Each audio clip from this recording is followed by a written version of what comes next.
are conducted by the National Weather Service every Wednesday between 11 a.m. and noon.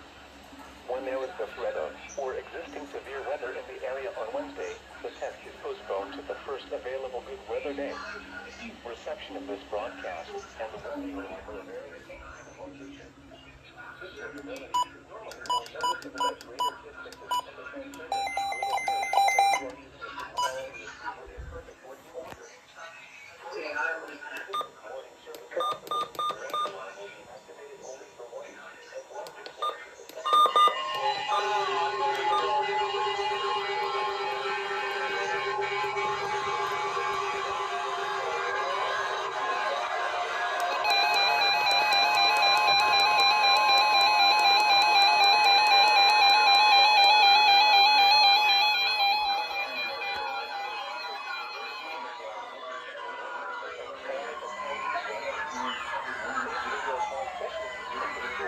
hospitals, businesses, government agencies, and commercial radio and television.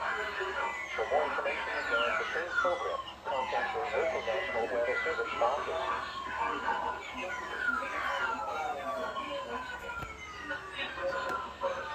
These are the 10 a.m.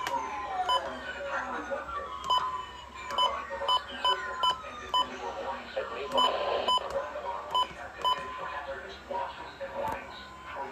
Like it's 4